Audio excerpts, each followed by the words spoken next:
Welcome to the sixth in a series of webinars in obtaining UK nationality through former UK colonies or territories, hosted by Sable International. Today we'll be covering links to Canada and some housekeeping before we begin. If you would like to increase the size of your presenters panel, on the top right of your screen there is a plus sign. You can click that to enlarge it or minimize it as needed. There are also two arrows that point away from each other.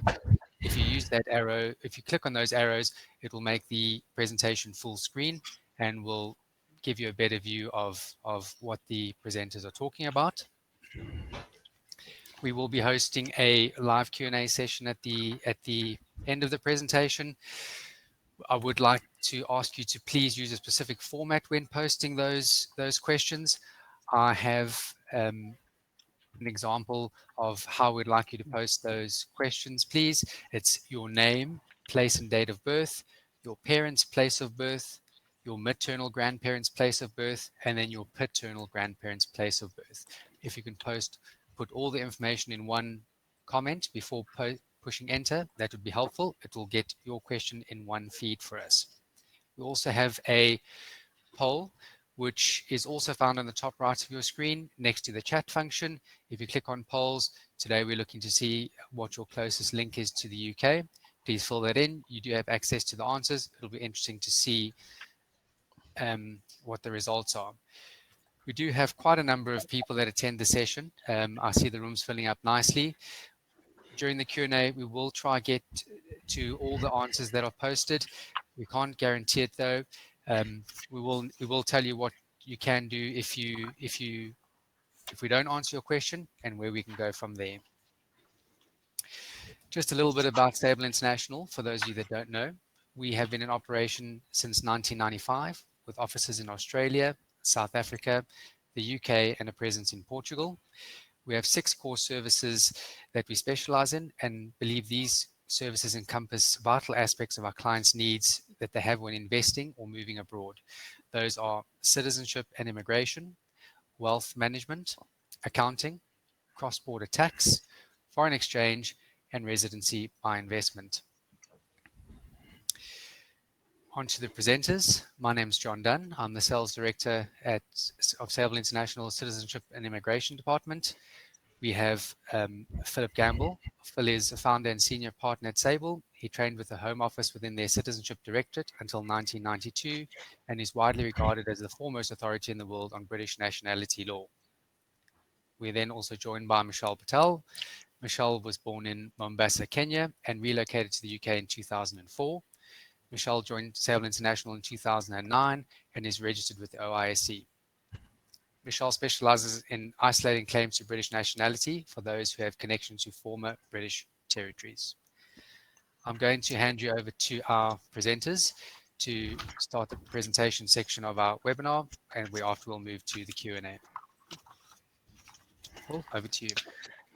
Okay, thank you very much, John. Good morning, everyone. I'm Philip Gamble, as introduced by John earlier, and I'm going to talk to you about how to make claims for UK nationality generally through ancestry, but also somewhat connections to Canada. So if we start off by giving you an idea of what I do and what we do as a firm. So to calculate a claim for British nationality, we have to look at your family tree, not for genealogical purposes, but to look at some key dates from the past, which might be the births of your ancestors or the dates when they've got married and that sort of thing. We then have to look at the legislation that controls British nationality, which is in force at that particular time, which can go back over 100 years on occasion, to calculate which form of British nationality your ancestor may have acquired, how that passes by descent to subsequent generations born overseas, perhaps in Canada. We then have to look at any independence arrangements or self-governance arrangements for the territories concerned. And if there's any residual form of British nationality left at the end of that process, it leads the way to a claim for UK nationality.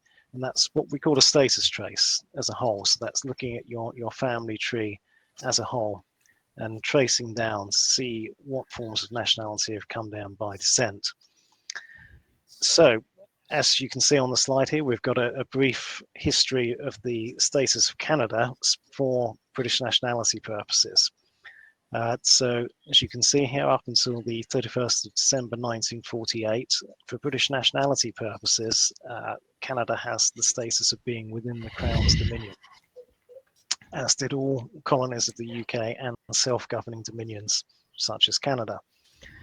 From the 1st of January 1949, it's classified as an independent Commonwealth country. This, for nationality purposes, it's still constitutionally part of the Crown's dominions, but it's a self-governing territory, and at this point, Canadian citizenship is born. So it's independent in citizenship terms in 1949. Key dates in British nationality law, you've seen 1949 already. This is, again, a key date for us. It's when our British Nationality Act 1948 comes into force, and that gives the changeover from the original form of UK nationality, which was effectively common across all parts of the empire, into separating into separate fields. And later again in 1983, when the British Nationality Act 1981 comes into force, and that gives us, or it creates, the status of a British citizen, which is what we know modern day as being the effective form of British nationality.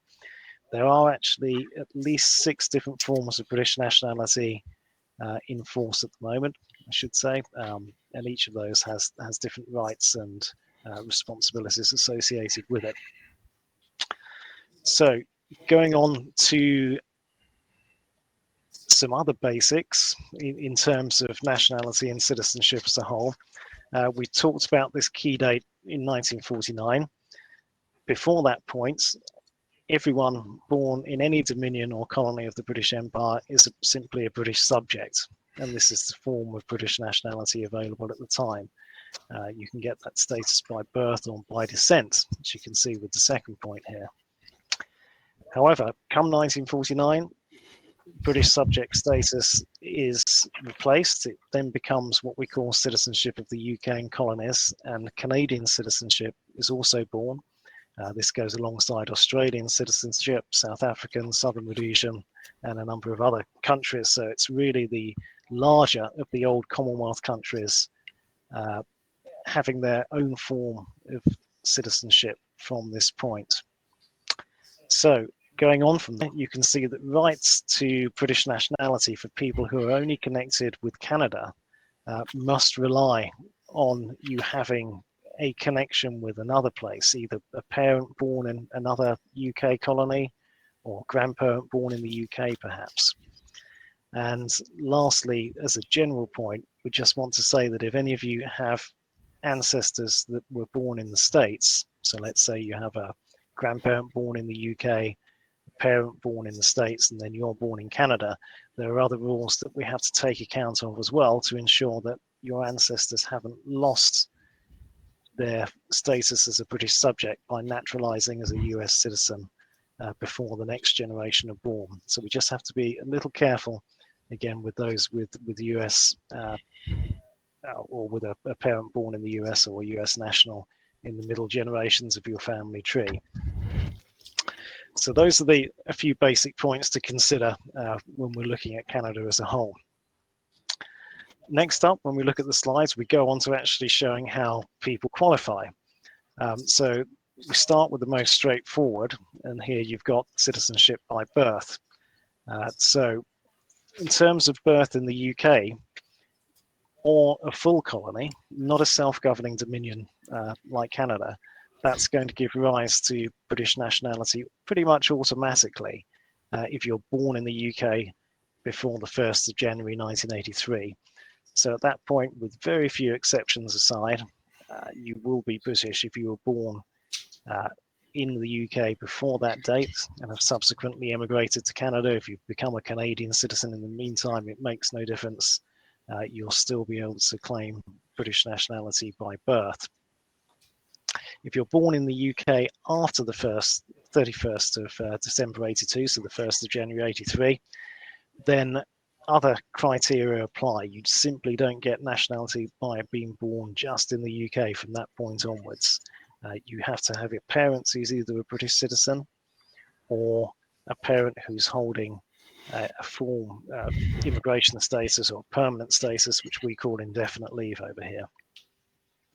Should also say that those who are born in the UK after 83, whilst their parents were in the UK perhaps on work permits at the time, if those parents subsequently are granted the permanent resident status, there's a right to register that child, the child born in the UK, up until the 18th birthday. After the 18th birthday, sadly, those rights are lost. Okay, so that's simply citizenship by birth in the UK. The next most common form of citizenship claim we see is in the first generation by descent. Okay, so this is where you have a parent who's born in the UK, but you're born in Canada. So this isn't to say that you can't claim British nationality if your nearest ancestor is a grandparent. So claims in the second generation by descent can also exist, as you'll see if we go through these slides. This one, though, is specific to the first generation. So, as you can see, pretty straightforward. If your father's born in the UK, you'll almost certainly have a claim to UK citizenship. It does rely on your parents being married if you're coming through the male line up until 1st of July 2006. So if you're born after the 1st of July 2006, your birth doesn't have to be legitimate to claim British nationality, and it doesn't matter whether your parents are married or not. If you're born before that date, you can still make a claim because the UK has swept away all the old prejudice of illegitimacy through birth, and it's updated the legislation, but a specific application has to be made in the UK before you claim a passport. For applicants claiming from their mothers, again, there was an element of gender discrimination in the past. Excuse me. Effectively, if you were born before the 1st of January 1983, there's no automatic claim to citizenship if your mother was born in the UK. However, come 2002, this was changed, and now those born before 1983 are born to a British mother have a right to apply for British nationality, but again, it's through a formal application. If you're born after 1983, then citizenship, British nationality flows in a gender equal fashion through the mother or the father, so it doesn't make any difference. So those born outside of the UK, so UK born mother before 83 have to make a specific application to establish rights. Those born after the 1st of January 1983 can claim equally through the mother or the father. So again, the legislation has been changed to address this discrimination from the past. Okay, now things start to get interesting. This is the first example of what you'll see as citizenship by double descent, or in the second generation by descent. So on the slide here, you can see that the applicant, perhaps yourself, is born outside of the UK, in Canada specifically for the purposes of this seminar, between 1948 and 1983. Father of that applicant is also born outside of the UK, and the paternal grandfather is born in the UK. Now, if we looked at the legislation as it stands for a claim in the male line, the applicant would get nothing. There is no claim 2 generations in the paternal line by descent. However, when the UK modified its laws to address the gender discrimination, there was one key aspect that was overlooked, and that was that if a female married a British man before the 1st of January 1949, the law at that time said that the wife would gain the citizenship of the husband. So a Canadian woman marrying a man who was British either by birth or by descent, as is shown in the slide here, will acquire the husband's nationality. So in this case, although the father wouldn't be able to pass the citizenship down to the applicant, because the mother has gained citizenship through the marriage to the father, and there was no account taken for whether a woman could pass citizenship down at the time or not, it opens up an anomaly which allows citizenship to pass in that second generation. So although the closest connection is coming from the paternal grandfather, citizenship has flowed to the father, it's then flowed to the mother through the marriage, and then passes from the mother to the applicant under the new laws to address gender discrimination. So it's an anomaly in the law which allows a claim by double descent in quite common circumstances that we see in all of the larger Commonwealth countries. Okay, so just going on from that point, you might think that if the mother later divorced the British man, then maybe she would lose those rights, but that's actually not the case. The law allowed the woman to acquire citizenship through marriage, but didn't then take it away on divorce. So you get a further anomaly in these claims. So what happens if your mother was previously married to a British man? She divorces that man and then goes on to marry your father. Your mother's still got that British nationality that's been acquired through the first marriage, and that still passes to you by descent with a specific application type. So you get this bizarre situation where you can claim citizenship in the modern day, if you're born between 48 and 83, through your mother's first husband, who is not your father. And I don't think you can get any more ridiculous like that. And you're probably getting more of an idea of what we do now. We're here to isolate claims to nationality that might not be obvious. So it gives citizenship through marriage, first marriage, second marriage, third. It actually doesn't make any difference. Okay, next up, we've got another situation or set of circumstances which gives citizenship by double descent, or in the second generation by descent. And this again goes back to gender discrimination. So I've mentioned that you couldn't claim UK citizenship through your mother until 1983, when the British Nationality Act 1981 was brought into force, and that's the first act which allows citizenship to come down the female line as well as the male line. In this particular slide, though, we're showing a slightly different position, where the parent has been registered as a British citizen at the time, or as a citizen of the UK and colonies. Now, when it became apparent that the law had to change to allow citizenship to go down from the mother and the father, the first announcements were made in the UK Parliament on the 19th of February 1979, when it was made known that change was going to take place. From that point, although the law hadn't changed to allow automatic acquisition of citizenship, the Home Office in the UK allowed applications to go forward for the descendants of British mothers to make a specific claim, an application for citizenship, which was called registration under Section 7.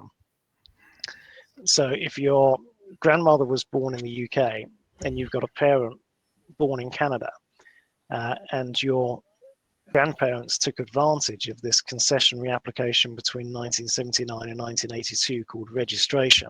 So your mother was registered as a citizen of the UK and colonies after February 1979 and before the 1st of January 83. And then that's going to lead to a claim in the modern day for the descendants as well. So it's another very popular example of how we see people claiming citizenship through having a grandparent born in the UK rather than simply a parent, which is the more obvious route. Okay, I hope you found those interested so far. My colleague Michelle is now going to talk to you about some other ways in which you can claim citizenship, again, double descent and through formal applications, and what immigration options you have for the UK at the same time. Over to you, Michelle. Thanks, Philip. That was indeed well explained. I will try and endeavor to do the same. So I've got 7 more slides, guys, to cover before we get to the Q&A. So I'll try go through them as quickly as we can, because I can see a lot of questions there. So jumping onto the next slide here, you can see in the heading that it's called citizenship by double descent Remain.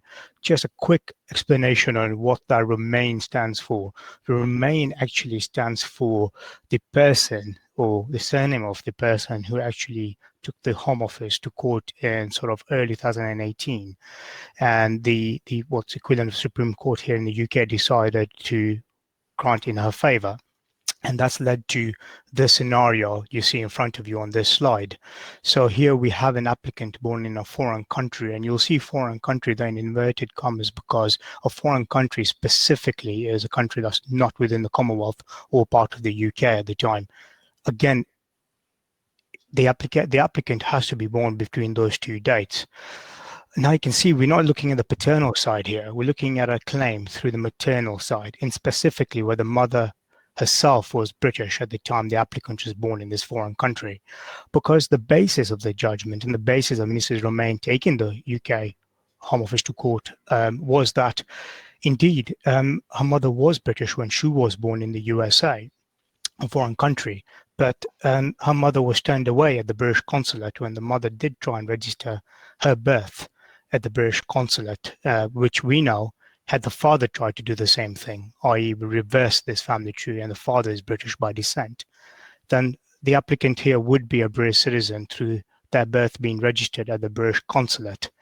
So this was deemed as obviously gender discriminatory by the judge as well, but it wasn't covered within the UK law or the set of laws that tried to put in place to combat the gender discrimination faced by people born before 1983. So if you are a person that's born in the USA, for example, between those two dates or any other foreign country with a maternal grandfather born in the UK, there's a good chance your mother is British by descent and has been all her life, even though your mom would have never held a British passport, and that is irrelevant because someone like yourself would have a claim to register as a British citizen in line with the judgment in the modern day. So this particular scenario here was actually caused by this Supreme Court judgment, but in the modern day, it does translate into a registration as a British citizen, and you do not need to have UK residence here. So just quickly jumping on to the next slide. So here, I think Philip earlier talked about British citizenship by descent in the first generation, and there's a possibility that that can happen in the second generation. This represents that to some extent. Here, I think, and this may be more applicable for the current day scenarios in Canada and most countries, where you have the parent who was born to a parent born in the UK. So the parent themselves in this scenario is a British citizen by descent due to their mother or father being born in the UK. Now, what's happened here is this parent could have been born in Canada, for example, being British by descent and has a child born in Canada as well. Now, this child would have been born to a British by descent parent, and the usual rule is if you are a British by descent parent, i.e. you're not born in UK but your parent was, and that's how you're a British citizen, then you cannot pass on that British citizenship automatically to your children if they're born out of the UK. So this is that scenario. However, there is a registration in the current day legislation that allows that child to be registered as a British citizen without coming to the UK, where the parent can show not only are they were British at the time the child was born, but also that the relevant parent here, had spent 3 years in the UK at any point before the child's birth. 3 years, sometimes you can get away with 2.5 years, depending on how many absences you've taken in that time period. Because in this 3-year period, you must prove you've not been out for more than 270 days specifically. This claim exists for applicants who are under 18 at the time of the application. So if any of you on this webinar are British by descent because your parents were born in the UK and you have a child that's under 18, it would be worth considered in this slide could be applicable, especially if you, the parent or the British parent, had spent time in the UK yourself whilst being a minor or studying here or working here indeed, then this would be quite useful because the claim will disappear after that child turns 18. Now, there is a comment there that says that if you didn't have, or the parent did not have, or did not spend the 3 years in the UK, but yet has a child under 18 at the moment and is British by descent, if the child is less than 15 years old, there's a good chance you could move to the UK now, come up with those 3 years or accrue those 3 years now before the child's 18th birthday and register the child whilst in the UK. So there could be a claim to British citizenship for this child if a move to the UK could be made for 3 years before the child's 18th birthday. And that's slightly separate. Okay. Jumping on to the next slide, we've got citizenship by marriage. Fairly straightforward slide, and I think Philip had touched on it when he explained that a woman could become a British citizen through a marriage as long as the marriage has happened before 1st of January 1949, and obviously to a man who was either British because he was born in the UK or perhaps his father was born in the UK. In this scenario, the woman does automatically acquire the British subject status, which later on gets converted to British citizenship. So fairly straightforward here. There is a knot there which we must look at, which is obviously the UK did not like people getting foreign citizenship. So there was a part of the earlier law before 1949 that took away one's British nationality if they're naturalized as a foreign citizen. And we see this all the time with British subjects going over to the US and naturalizing as US citizens. That can sometimes knock out a claim of this nature. So obviously beware of that. Right overboard. Okay, so this is quite an interesting one, and we have seen it in a couple of instances earlier this year as well. We have a woman here who's herself born out of UK, and perhaps her ancestry does not allow her to become a British citizen in terms of her own parents and grandparents, but she happens to be married before 1st of January 1983 to a man who's either British because he was born in the UK, or perhaps his father was born in the UK, or he may be even naturalized or registered in the UK, perhaps. So here we have that woman then acquiring what we call the right overboard, which is it's not British citizenship. It's a status that allows someone like this woman here to come into the UK without restrictions, stay here without restrictions, and if she stayed here long enough, she could naturalize as a British citizen. Of course, you can see the word Commonwealth being used in this slide as well. And that's because the woman does need to be a Commonwealth citizen throughout her marriage and her lifetime. And if she ceased to be a Commonwealth citizen even for a day or two, then the right to board would disappear. So again, an automatic transmission of a permanent right for the UK. Adoption. Now, this is a very complex area of British nationality law, but we try to sort of explain it the best as we can on this slide. We do know that most people come to us having children adopted. They've adopted children, perhaps, and they're British, or the child has been adopted and has come to us as an adult. We usually tend to ask them, do you know anything about your biological parents? Because ultimately, British nationality does not automatically flow in the adopted lineage. It usually falls from a biological parent or grandparent, but there are exceptions here. So we've got two there, in fact. We got the adoption in Canada before 1st of January 1983, and this gives the right of board as long as the adopting parent was born in the UK themselves. So specifically right of board, not citizenship, but the next best thing. A child under 18 can be registered as a British citizen if the adopting parent was born in the UK. And the ethos behind that is that if that child was a biological child of that UK-born parent, then that child would be a British citizen in any case. So why differentiate between the two? So in that light, we have been able to convince the Home Office to register that child as a British citizen through discretion. So there are these lovely exceptions we have been able to successfully apply in the recent past. UK immigration. So if none of these slides, sort of rung a bell with you or cannot absolutely apply to you. We've got a couple of UK immigration options that I just want to quickly run through. We've got a 2-year working holiday visa. Again, it says Commonwealth citizens, but there are a lot of countries that have this agreement with the UK. And there is a cap on the number of people allowed on this visa per country. But we do know an agreement with Canada does exist. So if you're between these age groups and you would like to get an experience of working in the UK, then you can come in on a 2-year working holiday visa, or it's known as Tier 5. And once you're in the UK, you can work for practically anyone. It is seen as a stepping stone to getting a full work permit or a Tier 2 work permit.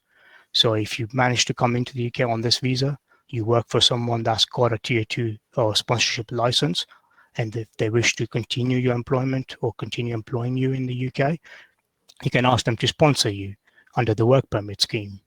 And we'll jump onto that. So the next one is the ancestry visa. I guess this, a lot of you people attending may already know and already have taken advantage of this visa. So this visa exists for Commonwealth citizens with a UK-born grandparent. So not a British grandparent. It must be a grandparent that's born in the UK. Again, this will allow you to come into the UK on a 5-year visa. It's probably the last visa that's actually been granted for a full 5-year period. So we'd read on how long it's going to be out there for before they decide to change it. But 5 years in the UK based on a UK-born grandparent and you being a Commonwealth citizen, it is an employment-based visa. So you must intend to work in the UK at the time of your application. Now, the good thing about this visa is you can attach dependents on it. And they also will get a 5-year visa alongside you to join you in the UK. At the end of the 5 years, or just before the end, you can apply for permanent residency, or what we call indefinite leave to remain. And a further year in the UK could see you wanting to or being able to naturalize as a British citizen. So a 6-year route, basically. Jumping quickly onto the spouse visa. The spouse visa, fairly straightforward in one way.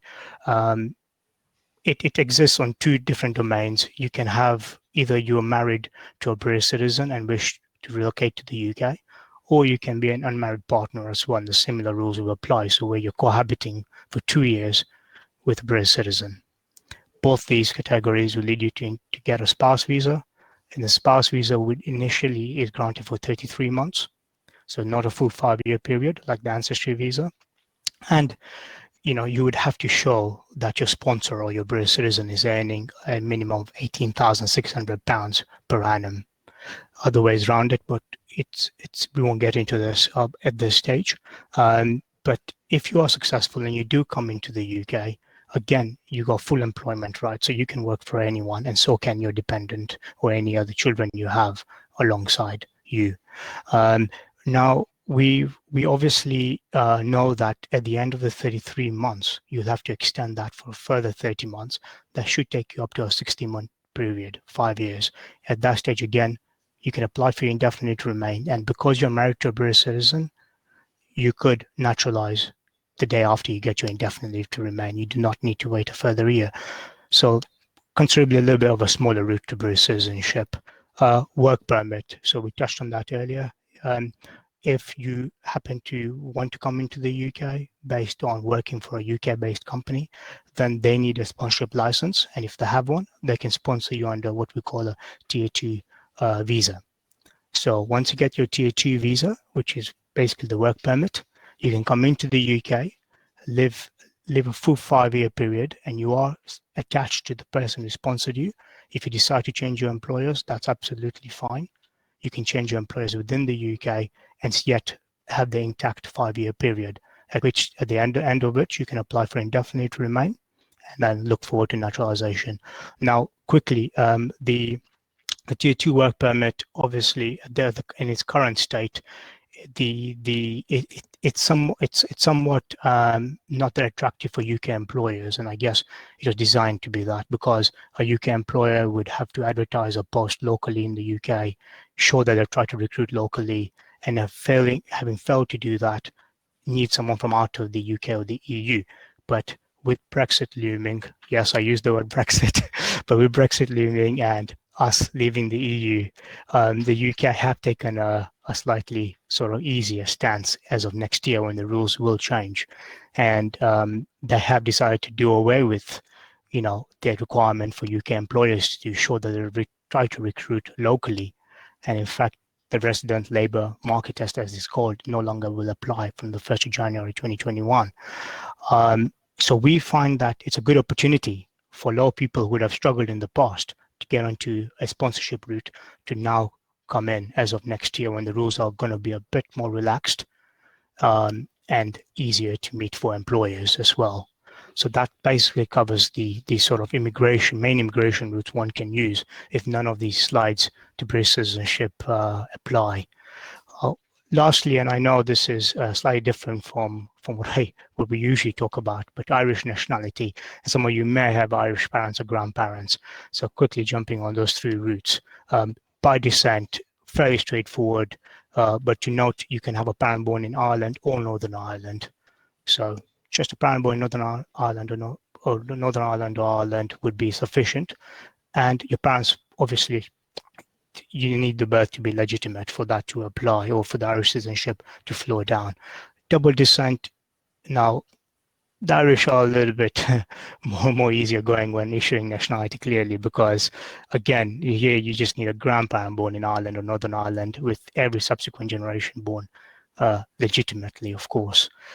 Transmission. Now, this is really aimed at those people whose parents have picked up, not born in Ireland or Northern Ireland, but picked up Irish citizenship perhaps by living there or naturalizing, and then had a child born abroad. Again, very much similar. You do need legitimate birth as well for that Irish nationality to pass through. And I guess it's more attractive, since Ireland is still part of the EU, to some of you attendees did here today. So there you go, you got Irish nationality. And I believe I'm done with my slides, so I'm going to hand you back over to my colleague, John. Thank you. Thank you, gentlemen. Very interesting slides, a lot of information. And I see we have a lot of questions coming through already. Thank you very much. Just on the poll, I see our closest link to the UK at the moment is the grandparent with 53%, and that trailing by through parent at 33%. So we'll see how that looks at the end. So other than all the questions you've posted, the most important question that all of you have is, do I qualify, or do I have a claim to British nationality? We will try to answer some of your questions live in the Q&A, but if we don't, and if you're still unsure at the end of this webinar, then what we do is we ask you to do our free online assessment. It is quite quick and easy to complete if you have the information. We will ask basic information, as we've asked in the Q&A, about your parents' and grandparents' places of birth. And then we'll give you an opinion just based on that information. At the end of, once you've put in the information, we can ask you to order a free British passport review. Our specialists will have a look, and their opinion will come back in with one of 5 answers. It's 1, definite, you have a definite claim to British nationality, we can move forward to an application. Your chances are remote. We don't see a claim, and we don't think there's any need for you to continue investigating links further. We then have the other 3 options, which are unlikely or unclear. Generally, we'll need some more information from you, and that can be by the way of phone or email. You can have the option of a phone consultation, and we'd like to gather more information to get you closer to the likely option if possible. And then, of course, then if you do also come with could have a result of likely, where we think you have a 90 to 95% chance of a claim to British nationality, but we'd still like to do a little bit more investigation and look into information a little bit more closely. So once you've completed that review and we've given us your opinion, depending on your answer, we then, if it's likely, unclear, or unlikely, if we get more information, we then ask you to do a status trace. The status trace is where our specialists in the UK will take a closer look at that information of your family tree. And if we haven't identified a definite solution, we then go through that information and we look at specific dates and place of birth and the nationality law that was in place at those times. From that status trace, you will get a couple of answers. One will be, you have a claim to British nationality. We'll issue a report in detail how you have the claim and how we can move forward. Or you do not have a claim, which will also have it will have the statute law involved in a historic context and explain to you why you don't have a claim. And then, of course, we go through the other options that Michelle discussed, which the UK visa options, like the ancestry or spousal visas, if there are options. And then there are some EU nationality solutions, which may be available to you at that time. So we now move on to the Q&A portion of the evening, of the webinar. So again, if you continue to post questions, as I've mentioned, we have got a lot, so we will try to get to it. But if you can provide all the detail, like your parents' place of birth, your grandparents, and split it by maternal and paternal, and then, of course, your place and date of birth. So I think I will pose the first question to you, Phil. The question comes from Rory, who was born in Canada in 1957. His parents were both born in Canada. His maternal grandparents were born in Canada, and his paternal grandfather was born in England, the UK. Do we know when Rory's parents were married? Yes, we did ask Rory, and Rory said it was in Canada in 1939. Okay, so just to recap on that, Rory, we've got you being born in Canada in 1957. Your father's born in Canada, and your paternal grandfather is born in the UK, and your parents are married before 1949. Is that correct, John? Correct. Yep. Okay, so what we've got here is the paternal grandfather passing UK nationality down in the first generation by descent to the father. The father then also passes that citizenship through marriage to your mother, Rory. And because you're now allowed to make an application being born to a UK citizen mother, in line with the new laws that have been introduced to address gender discrimination, it seems that you've got a claim to UK nationality through that specific route. So my advice or my opinion would be, it sounds like you have a potential claim there. You should go through our status trace process. Sorry, the British passport review, the free review to start off with, then we can take things from there for you. So that sounds very positive. Okay, great. Nice one first up. Then the next question is from Barbara Wright, born in Canada in 1958. Both parents born in Canada. Paternal grandfather born in the UK. And I just want to see. Yep. That's it. That's it. Yeah, I mean, I can take that one. So that's very similar to the one we just answered, bar the fact I think we had the parents' marriage date. So I think for Barbara, if you're still on the webinar, could we have your parents' marriage date? Because I think that would be quite relevant, because if her parents did get married before 1949, then we have a very good chance that she would probably be eligible for British citizenship through the 12-5 route that Philip touched on just a couple of seconds ago for Rory. So I guess, yeah, it depends on her parents' marriage date, John, before 1949 or after. Okay, I'll have a look if Barbara posted information. Perfect. In the meantime, I'll give you a question from Brian Orton. Yes, we should just say, John, for people in Barbara's position, in the event that the parents aren't married before 1949, there's always the option for the ancestry visa if settlement in the UK is desired. Okay. Thank you, Phil. Then we move on to Brian Orton. Brian was born in Canada in 1959. His father was born in the UK. Maternal grandparents were born in Canada, and both paternal grandparents born in the UK. It's Brian Orton. Okay. Now, that on the surface of it, looks like a straightforward claim to British nationality in the first generation by descent. So Brian should be able to go forward with a definite claim and go straight to applying for a British passport. That is, however, subject to his parents being married, so he's born legitimately. If they're not, it's not a problem in the modern day. It just means that a further application has to be made to the British government in the UK first to have Brian's, it's what we call a registration application. So it's an application for citizenship and not an automatic claim. So whichever way you look at it, there will be a claim there. Whether it's a passport or a formal application, it remains to be seen. Okay, great. Brian's given us a thumbs up in the comments. So Brian, you can complete the assessment and get in touch with us. We can help you.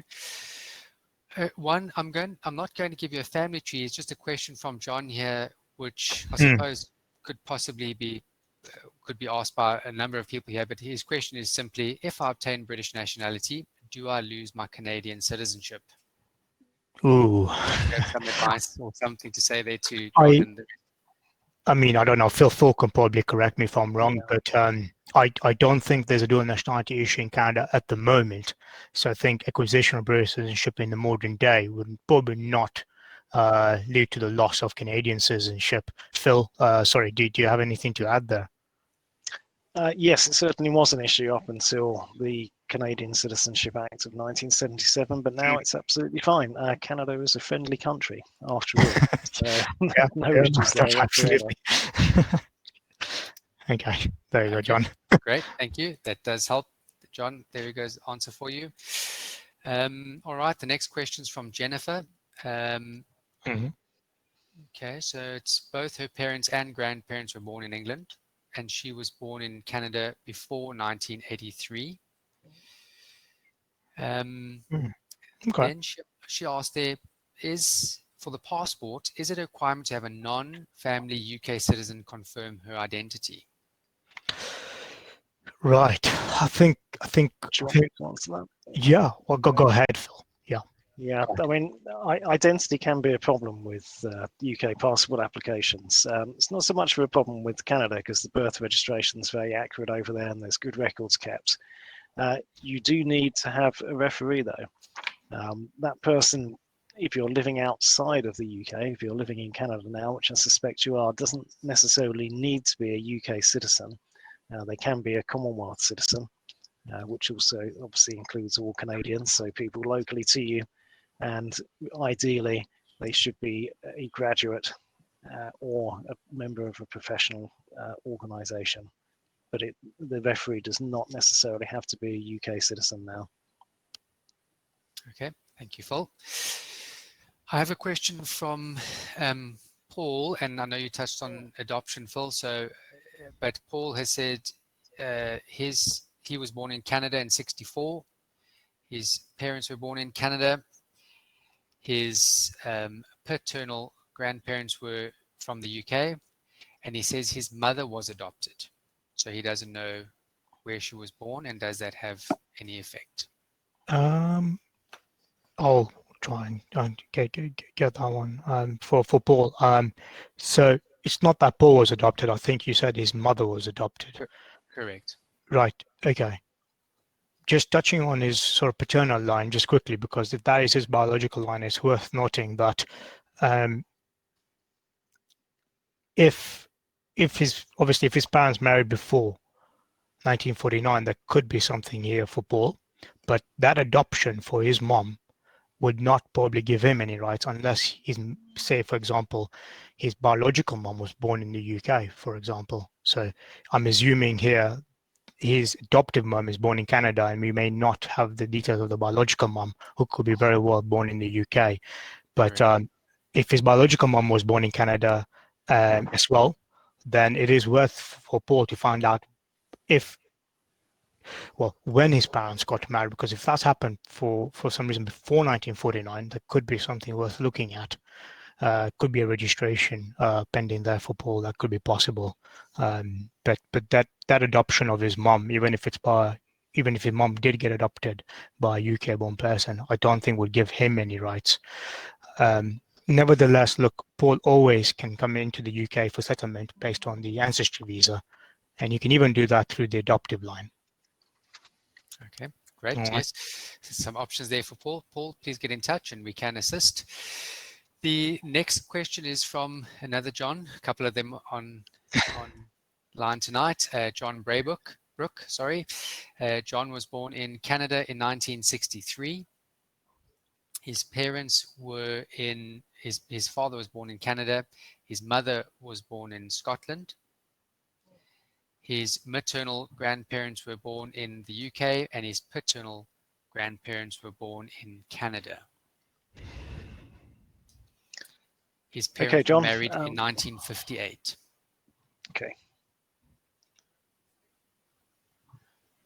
Right. Okay. So John is someone who was affected by the original gender discrimination in UK citizenship law, in that he had no claim to citizenship of the United Kingdom until the changes happened in 2002. So although he wasn't able to claim citizenship originally and couldn't claim a British passport, what he can do is make a formal application to the Home Office in the UK under the laws now that are there to combat gender discrimination, so the position can be rectified and he can apply for British nationality with that application. It will lead to him being issued a British passport. So although he didn't have a claim from 1963 until 2002, from 2002 onwards, it's been possible to get a passport on that basis. So with the right application, he'll be fine. So that's good news for John. Okay, great. Thank you, Phil. The next question is from Heather Cameron. She says her great-grandparents immigrated from Scotland. She's a dual citizen of Canada and the US. Can she get a third citizenship based on that? Not much information there, I'm afraid, to make a complete assessment or a very good assessment on that. But a great-grandparent born in the UK, usually, in my experience, is someone that's far too removed to give any of those slides. Any of those slides would not be applicable just because of a great-grandparent born in Scotland. Of course, if you can get a little bit more information on a family tree, there might be something else there for her, for John. But just on the great-grandparents and her being Canadian and a US national, I don't think she could get the ancestry visa nor citizenship just based on those couple of things, I'm afraid. Okay. All right. Please provide some more information and we will get back to you. The next question is from Caitlin, born in the US in 84. Her parent, so it's one parent born in Canada, one parent born in the US. She hasn't specified, but maternal grandparents born in the USA, paternal grandfather born in Canada, and paternal grandmother born in England. Okay. British as well. Yeah, not such good news for Caitlin there. From what I'm understanding here, the closest link to the UK appears to be paternal grandmother born in the UK. No other grandparents born in the UK. Is that what you make of things, John, too, from the information you've got? Sorry, so I see grandmother born in the UK, paternal grandmother. Paternal grandmother, yep. Okay, that's fine. So at the moment, there's no claim here. The father, just if we can clarify where the father's born. It's Canada, isn't it? One's Canada, one's USA, but Caitlin didn't specify which was which. Yeah, okay. So the laws that have been introduced to combat gender discrimination, unfortunately, only generally affects the first generation by descent. So having a grandmother born in the UK doesn't help. It always has to be really either the paternal or the maternal grandfather to have any chance of a claim through citizenship by double descent. I was thinking that Caitlin might be able to get a UK ancestry visa if she wants to settle over here, but that is reliant on having Commonwealth citizenship. US citizenship doesn't give Commonwealth citizenship in itself, so if she's only a US citizen, that's not going to work either. If it's her father who's born in Canada, though, she might be able to claim Canadian citizenship by descent. therefore giving her the Commonwealth citizenship and then the right to a UK ancestry visa. So I think if I'm looking at the comments correctly, Caitlin said her father is born in Canada, so it's likely that she is Canadian by descent as well as being a US citizen. So Caitlin, if you want to come to the UK, I suspect a UK ancestry visa will allow you to settle here. You would get citizenship ultimately after 5 to 6 years resident here, but you're not going to have a claim to a British passport direct on the basis of what you've said. Okay, Caitlin, so I would still get in touch, email us or give us a call, and we will definitely assist you in any way possible. I'm going to move on to Keegan Leahy. He is born in the US in 1977. His mother was born in Canada. His father was born in the US. His parents both married in Canada in 1975. Sorry, they're married in 1975. His maternal grandmother was born in Scotland. His maternal grandfather was born in Canada. And both his paternal grandparents were born in the US. He has Canadian and US nationality. And he has actually done an online assessment, and he's gotten an unclear Right, answer. John. Yes, yeah. So Keegan, obviously, I mean, if he was his maternal grandfather born in the UK, I think the answer would have been obvious. He would have come under that Remain judgment that I explained earlier in my slides. But actually, he doesn't, because it's not his maternal grandfather born in the UK, it's his maternal grandmother. But Correct. we think as a firm that the UK government should also be allowing claims in this nature, and this is an untested principle. It is just our argument with the Home Office that they should allow such claims, because had the law been gender equal at the time Keegan's mother was born, for example, then the mother would have been British by descent through her mother's birth in the UK, and ultimately it would be the same discrimination, i.e., Keegan, who was born in the US in 1977, a foreign country, could not be registered at the British consulate by a British by descent mother.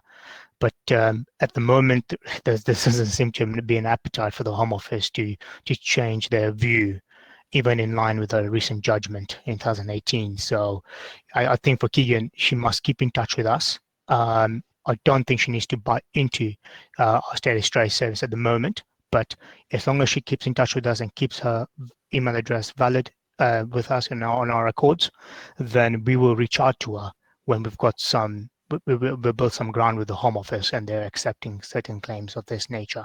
But for now, I'm afraid ancestry visa, as she's a Canadian, would be her best sort of bet to get into the UK. Okay. Thanks, John. Thank you, Michelle. All right, we'll move on to. Okay, we'll move into to Amin, born in Canada. Her father was born in Ghana in 1943. Amin it was 1985 when she was born. Her mother was born in Lebanon.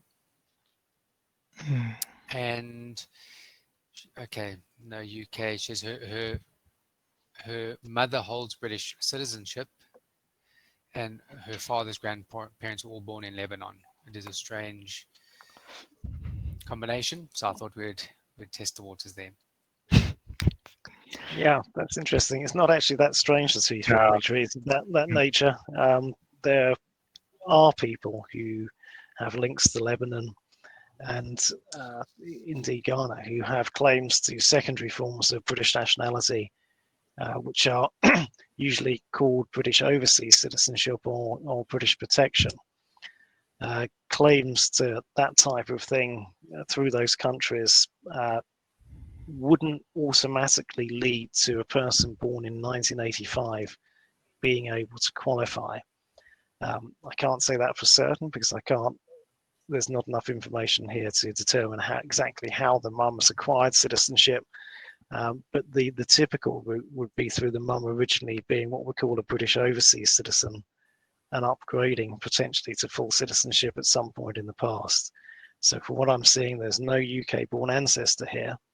So the claim that the mum had may have come through just purely the link to British territories overseas in the past, which is unlikely to pass down to a person born after 1983. So I suspect I'm waving on the side that it's probably unlikely, although I wouldn't want to say that for certain until we'd actually done some full research on this particular one. So that sounds like it might be status trace material. It's probably an unclear answer that we'd give if a British passport review was being sought. Okay, thank you, Phil. I mean, if you're still interested, get in touch. We can look into that more for you. I'm going to go into a bit more of an immigration question for the ancestry. Leslie Mayer from Canada. She says both parents born in Canada, paternal grandfather born in the UK. And then her question is if you're an entrepreneur, can you still qualify for an ancestry visa, or must you be employed by somebody else?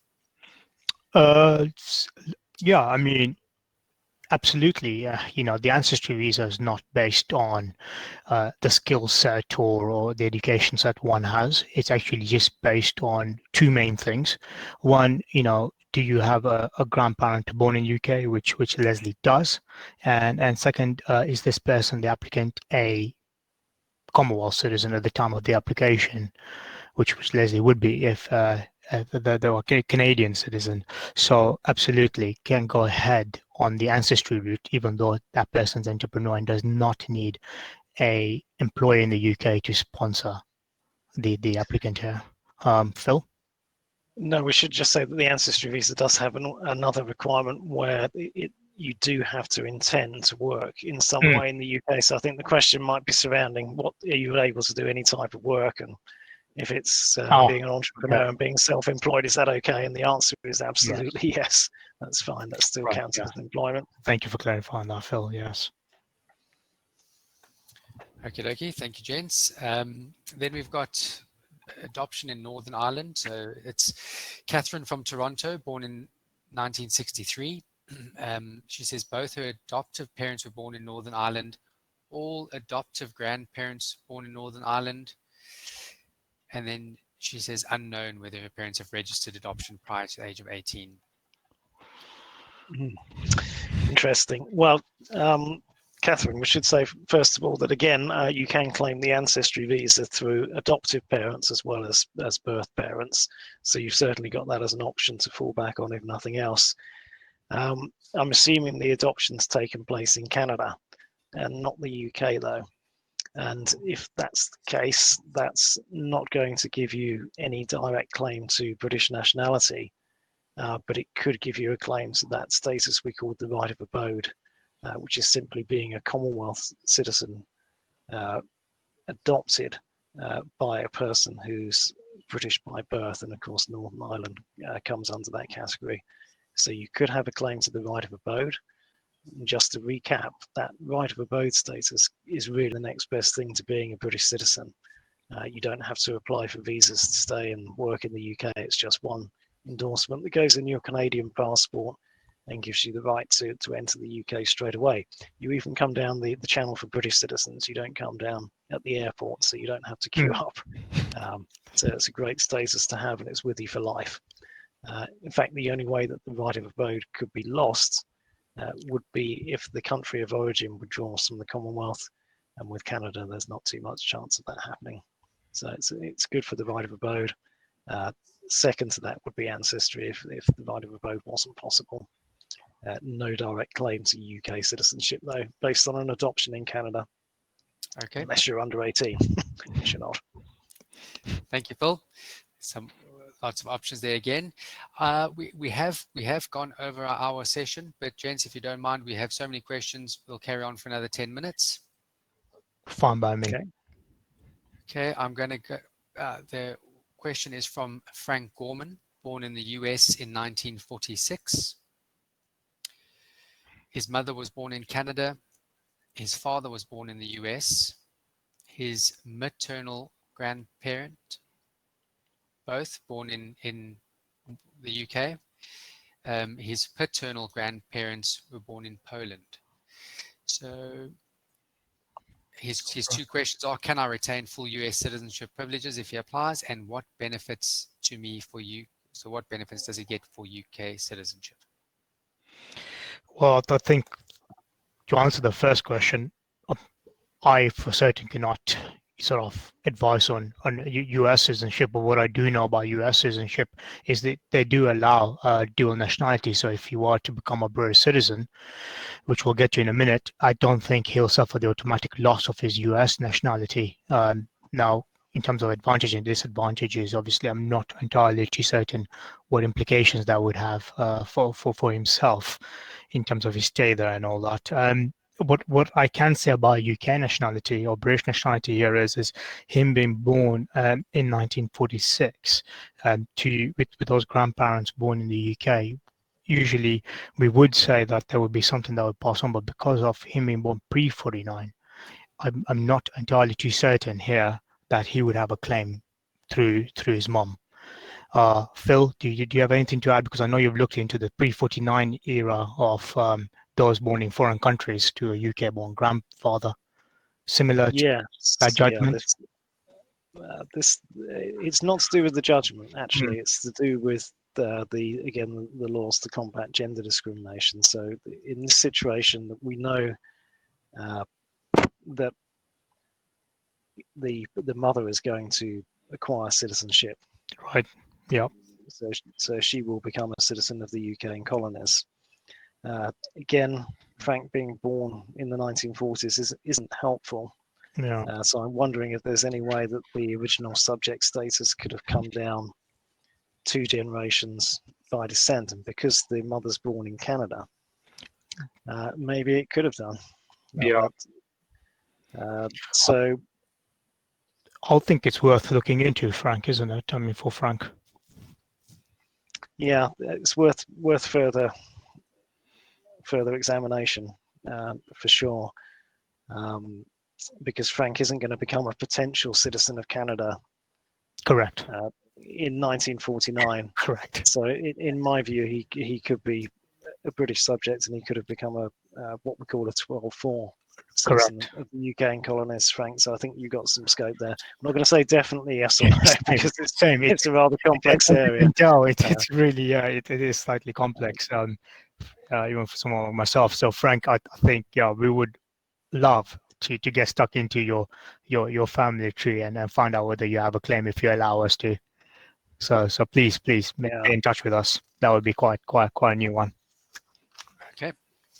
Thank you. I'm going to ask you just for some clarification. The question from Catherine was, are the 3 years spent in the UK consecutive years, or can it be a total amount of time? Phil? She's going back. Yeah. Well, in essence, if we're talking about a child registration, are we, for an under 18-year-old child where the parent who's British by descent, who's spent 3 years in the UK, is that what we're talking about here, John? As far as we can tell. That's correct, yes. Yeah, I mean, you can't use time in aggregate, sadly. So if you'd spent one period of a year in the UK in the past, gone back home for a couple of years, then come in again for another 2 years later, you can't add them together and use that as 3 years directly. There is an absence allowance on that 3-year period, which is 270 days, though. So occasionally we see people that have been in the UK for maybe 2 years and 3 months at the outer limits who could still qualify by using the absence allowance to make up any missing period on the 3-year total. If that makes sense, that might be worth looking into. But the straight answer to the question is that the time in aggregate couldn't be used to make up that 3-year period. Okay, perfect. Thank you for the clarification. I then have a question. I didn't actually get the person's name, but the question was, I am missing a document that shows my biological mother's name with my birth name. Do I need this for the application? Won't be an issue. I mean, I usually I don't think it's a good idea giving very specific advice on these things without looking at the whole matter. But one piece of advice, since this person has come onto our webinar, and we appreciate that, and just to give some sort of value here, the simple answer is yes. When you're looking at making claims, for the British nationality, where you're proving links to the UK and links to a UK-born mother, perhaps in this scenario, you want one of the key documents here would be the relevant birth certificates showing that biological link specifically. Where there isn't one, alternative evidence can be brought forward to the Home Office, because actually the Home Office should be deciding cases on a balance of probabilities rather than beyond all reasonable doubt. That is usually the correct test, but in our experience, sometimes that is not very forthcoming from the Home Office. So for someone like her, if there are missing documents and she's trying to establish links, and that is where she's failing, it would be a good idea for her to get in touch with us, because we have seen 6 scenarios like this, and we have been able to successfully argue them with alternative evidence. So I'm afraid that's all I can add there on this. Anything else? No. We're going to go to one final question for now. It's from Mary, born in Canada in 1952. Both parents born in Canada. Her paternal grandfather was born in the UK. Her paternal great-grandfather was from Ireland, and her paternal grandmother was born in Canada. Her maternal family line is Hungarian. Sorry, as a side note. Okay. Well, you're looking at quite a promising family tree there. It would be a claim to UK citizenship for Mary is going to be reliant on her parents being married before the 1st of January 1949. Do we know when the date is, John? Have we got that detail? Quick look. She doesn't specify when the marriage date was, sorry. Okay, well, I guess being born in 1952, there's a fair chance that would be the case. So if Mary's parents are married before the 1st of January 1949, she's got a claim to citizenship under the anomaly that came in the first part of my slides that I commented on. If, on the other hand, the parents are married after the 1st of January 1949, it would be a claim to a UK ancestry visa only. So you've got a chance for citizenship or an ancestry visa dependent on the date when your parents got married. Sometimes these things are very much just a question of luck and being born or being married at the right place at the right time. We would love to give positive news all the time. Unfortunately, we cannot. And we have also, unfortunately, come to the end of the Q&A. There are so many questions that we've had that have come that we've not been able to answer or get to, but there's a lot of interesting questions, and it looks like a lot of people that have a good chance. I've posted a link to our online assessment. You can please go through that link, do the assessment, order the free British passport review. Alternatively, what you can do is you can get in touch with us by telephone on our UK numbers, our SA numbers. You can email us at citizenship@sablinternational.com. On our website, if you do go through, there is a WhatsApp chat group. You can start the conversation there. We can point you in the right direction. So I'd like to say thank you very much to everybody for joining, for posting these questions, sharing your details with us. It is nice to give positive news, and we'd like to give more with you and assisting you on your route to British nationality. Michelle and Phil, thank you. Very informative. Great to pick your brain and get that information from you. Thank you, John. Thanks, everyone. Thank you. Thank you. Thank you, everybody. Good evening.